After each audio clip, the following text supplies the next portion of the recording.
picture the 18th green. The championship is on the line, the crowd is dead silent. The golfer steps up, crouches down to feel the breeze, taps the ball, and misses. Yeah, that's brutal. Right. Now, to you and me, that's a failure.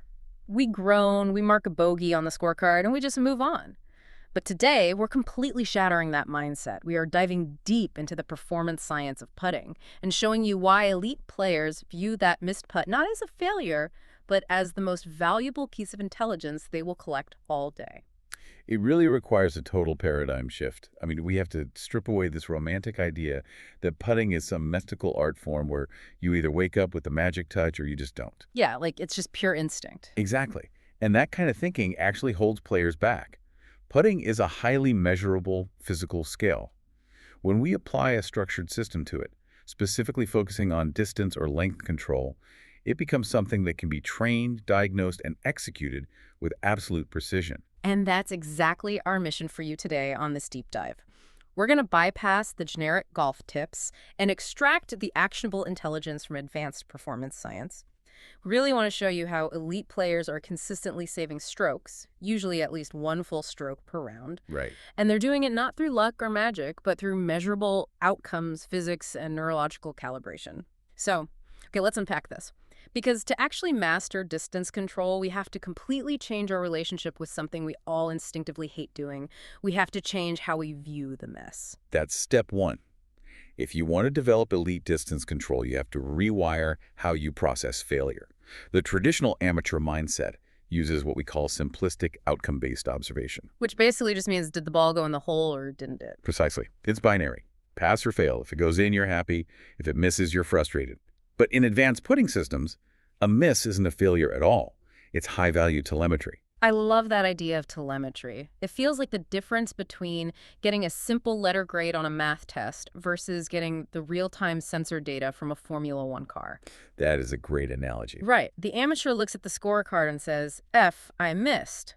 But the elite player looks at the miss like an engineer, reading the telemetry to see exactly where the mechanical or psychological breakdown happened. But wait, hold on. I have to push back on this a little bit. Sure. Isn't the entire point of the game to get the ball in the hole? Why should we celebrate or overanalyze a miss if I still carded a bogey? Well, what's fascinating here is that true mastery isn't defined by the absolute absence of error. I mean, nobody makes every single putt. Mastery is defined by the diagnostic precision with which you interpret the resulting data. Think about it this way. If you miss a 15-foot putt and your only takeaway is, well, I missed that one, you have learned absolutely nothing that will help you on the next hole. You're just walking to the next tee box angry. Yeah. Right. And anger isn't an actionable metric. You can't fix your internal mechanism if you don't know why it broke down in the first place. This is why we have to move from outcome-based observation to cause-based diagnostic analysis. So diagnosing the root cause. Exactly. If you know exactly why you missed, whether your stroke was too long, your rhythm rushed, or you flinched at impact, you can calibrate for the next shot. If you only know that you missed, you're just blindly guessing on the next stroke. Okay, so a miss is just a data point. It's telemetry showing us where the system broke down. But if a miss gives us the data on what went wrong, what does the data of a perfect putt look like? I mean, if we're looking at a spreadsheet, what is the actual target? It comes down to a very specific quantitative benchmark. We call it the North Star of putting. The goal isn't just hit the ball hard enough so it falls in. The data shows that the ball must arrive at the hole with an optimal capture speed of exactly 3 to 4 revolutions per second. Wait, 3 to 4 revolutions per second. Why that specific number? Because it maximizes the effective size of the hole. If the ball arrives faster than 4 revolutions per second, it has too much kinetic energy. It might catch the lip of the cup and aggressively spin out. Oh, right, the classic lip out. Exactly. And if it arrives slower than 3 revolutions per second, it's moving so sluggishly that it becomes highly susceptible to every tiny imperfection, footprint, or grain shift around the hole. 3 to 4 RPS is the mathematical sweet spot where the ball will fall in, even on a slightly off-center hit. Which is wild because you hear elite players talk all the time about having a natural feel or being in the zone on the greens. But what they're actually describing is just math and biomechanics working in absolute perfect harmony. It's a quantifiable speed. Yeah, it feels magical to the player, but it's purely mechanical. When you hit that 3 to 4 RPS benchmark consistently, something remarkable happens. Your human system operates in a state of high biological efficiency.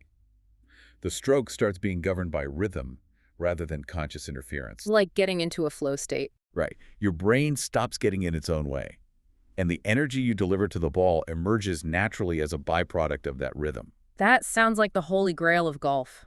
But to replicate that state, to consistently hit that optimal capture speed of 3 to 4 RPS, we have to deal with the real world. We have to master the external variables. Which brings us to the environment itself. The green is basically a giant physics lab. It absolutely is. And here's where it gets really interesting, because to achieve that perfect speed, the ball has to travel across a surface governed by strict, unforgiving physical laws. And those physics are completely constant. You can't negotiate with gravity, and you can't bargain with friction. The only true variable in the entire equation is your consistency in delivering energy to the golf ball. Everything else is a fixed law of nature. So how do those physical laws interact with distance control? It starts with the green speed, which dictates your mechanical requirements. You have to calculate the stimp reading. And just for clarity, the stimp reading is essentially a measurement of how fast the grass allows the ball to roll, right? Like a high stimp means the greens are lightning fast, and a low stimp means they're slow and shaggy. Exactly. The stimp reading measures the rolling friction of the surface. But the truly crucial element here, the absolute bridge between controlling your distance and reading the break of the green, is time. Time is everything. How so? Let's look at kinetic energy depletion. When your putter strikes the ball, you impart a specific amount of initial energy. Immediately, that energy begins dissipating due to the rolling friction and the surface resistance of the grass. Right. It starts slowing down the second you hit it. Precisely. And at the exact same time, gravity is pulling continuously on that ball.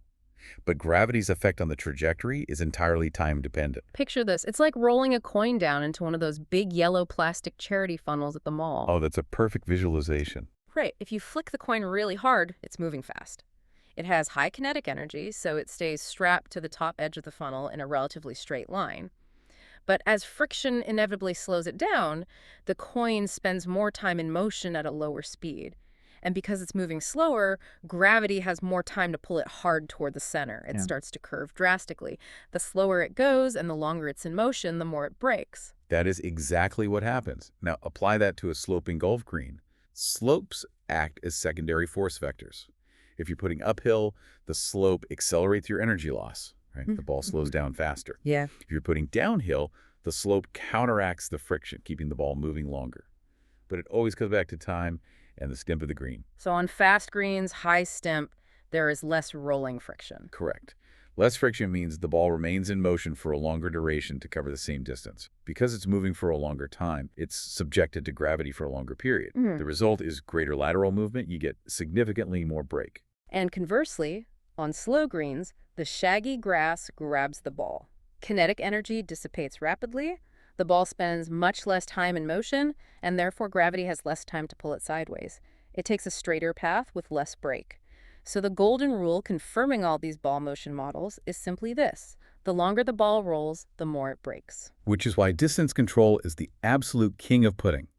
Navigating these constant physical laws requires profound internal technical calibration. You can't just step up and guess the line. You have to internalize how friction, gravity, and time are going to interact with the specific energy you provide to the ball so you can achieve that 3 to 4 RPS capture speed. Okay, so we know the physics of the lab. We know our target capture speed. But what happens mechanically when we fail? When the telemetry data comes back showing a miss, what is it actually telling us? The diagnostic framework categorizes systematic misses to help us identify exactly what technical disruption prevented us from hitting the benchmark. Let's look at the short miss first. What's happening when we leave it short? Well, when a putt finishes short, the data is screaming that there was an energy deficit. Now, as your own putting specialist, you have to identify the source of that deficit. Sometimes it's just insufficient energy transfer, meaning you misjudged the stimp and simply didn't generate enough force for that specific green speed. But usually it's something a bit more psychological bleeding into the physical, isn't it? Like a negative acceleration profile. Yes, a negative acceleration profile simply means deceleration through impact. You started the stroke, but you subconsciously slowed the putter down right before hitting the ball. Just a sudden lack of commitment. Exactly. It's almost always caused by a sudden lack of commitment to the shot. But there's a third, incredibly common causal driver for the short miss: the impact interruption reflex. Oh man, I am incredibly guilty of this. I get over a 3-foot putt, my brain panics, and I completely flinch at impact. It's embarrassing. You're definitely not alone. The impact interruption reflex is a subconscious fear at the moment of contact. Instead of letting the putter head release naturally through the ball, your brain essentially hits the brakes. You flinch, holding back the necessary energy transfer, and the ball inevitably stops short. It's that tiny micro moment of doubt creeping into your hands. Hmm. Okay, what about the long miss? When I blast a putt 4 feet past the hole, the telemetry data usually points to a disruption in tempo. You might have excessive energy application, just hitting it too hard, or an accelerated rush rhythm. But there's one specific driver mentioned here that I really want to challenge. It's called the active hit impulse. Now, wait a minute. The whole point of the sport is hitting the golf ball. How can trying to hit the ball be considered a catastrophic error? This raises an important question because it gets to the absolute core of motor learning and performance science. Yes, obviously your putter makes contact with the ball, but a conscious hit is entirely different from a rhythmic energy transfer. Your brain is an unbelievable supercomputer. Think about tossing your keys to a friend across the room. You don't stand there and manually calculate the weight of the keys, the wind speed, the exact required arc, and the exact muscle tension needed in your forearm. Your brain just visually assesses the target, subconsciously does all the math, and you toss them. You just look and throw. Exactly. But what happens if, halfway through your arm swing, you suddenly panic and try to consciously, manually control the release of those keys? I'm probably going to spike them into the floor or throw them over my friend's head. Right. Because you introduced conscious interference. When you introduce an active hit on the putting green, when you consciously tell your hands to strike at the ball at the moment of impact, you are entirely overriding that brilliant internal timing mechanism. You're essentially taking the wheel away from the supercomputer and letting your panicked, conscious mind drive the car. You're destroying your own neurological calibration. Distance control is a direct function of the interaction between your stroke length and your tempo. If your rhythm remains perfectly constant, like a pendulum, the length of your stroke naturally regulates the energy input. So a longer stroke with a constant rhythm produces more energy. Yes. A shorter stroke with that exact same rhythm produces less energy. So the energy scales automatically. Yes. But when you actively try to hit the ball, you destroy that constant rhythm. You bypass the brain's automated calculation, and the result is highly inconsistent energy transfer. You'll blast it past the hole 1 minute and leave it woefully short the next. You completely ruin the natural flow. So what does this all mean practically? The ultimate goal is this natural flow, a state of total mechanical efficiency, where the ball rolling to the hole is just a byproduct of your rhythm, not your conscious manipulation. We've diagnosed the physics, we know the errors like the active hit and the impact interruption reflex. But how do you actually train your brain to trust this automated calculation? How do you fix your distance control in real time when you're out on the course without falling back into that conscious interference? To achieve that, you have to implement a strict self-coaching protocol. If you want to transform putting from an emotional guessing game into a measurable professional skill, you must apply a structured feedback loop after every single putt. Right. And the hardest part of this protocol is that it requires you to separate your immediate internal perception, what you felt in your hands, from a cold, objective, external technical evaluation. It's essentially a 2-part diagnostic audit, and the first part happens the very second the ball misses. It's the immediate reflection based entirely on internal feel. Right. While the feeling of the stroke is still fresh in your nervous system, you ask yourself targeted questions. If the putt rolled too long, you ask, was my rhythm too fast? Did I panic and engage that dreaded active hit instead of just allowing the putter to swing? And if the putt was too short, you do the same thing. Was my rhythm too slow? Did I experience that impact interruption reflex and subconsciously hit the brakes out of fear? That immediate internal audit is crucial for self-awareness. But as we know, our feelings can be incredibly deceptive, especially right after a frustrating miss. So you absolutely must follow that up with a technical post-session audit to identify your systemic patterns. You have to look at external parameters. This is where you have to be brutally honest with yourself, which is tough. You have to check your stroke length. Was the physical amplitude of the swing actually appropriate for the distance, or did you take a massive backswing for a 5-foot putt? You also have to audit your tempo stability. Was your rhythm genuinely constant from the takeaway all the way through the finish, or did you rush the transition? Then you check your environmental calibration. Did you correctly assess the friction, the stimp of the green, and how that affects the time the ball is in motion? Did you properly integrate the slope into your energy calculation? Exactly. And finally, you evaluate the impact profile. When the putter struck the ball, did the ball roll smoothly end over end right away, or was it skidding and hopping? Was there physical evidence of a hit or a deceleration? By running this diagnostic checklist, internal feel versus external reality, you stop guessing. You stop getting angry at the outcome and you start actively reprogramming your neurological calibration. Over time, you train yourself to trust the automated calculations of your human system. You stop worrying about the whole and you focus exclusively on executing a stable, repeatable rhythm. That is how you step out of your own way and achieve world-class distance control. It really is. It's a brilliant framework. So to bring it all together for you, putting is not a mystical art form bestowed upon a lucky few. It's physics. It's telemetry. If you want to unlock serious scoring stability on the golf course, you must focus entirely on length and distance control. Stop treating a missed putt as a simple pass-fail failure. Start treating it as high-value data to diagnose your tempo and impact errors. Strive for that perfect 3 to 4 RPS capture speed at the hole, and above all, trust your brain's supercomputer. Stop actively hitting the ball and start letting energy emerge naturally from a constant, beautiful rhythm. If we connect this to the bigger picture, the final takeaway here is profound. Performance is quite literally found in the data of the miss. True mastery does not mean you never make a mistake on the course.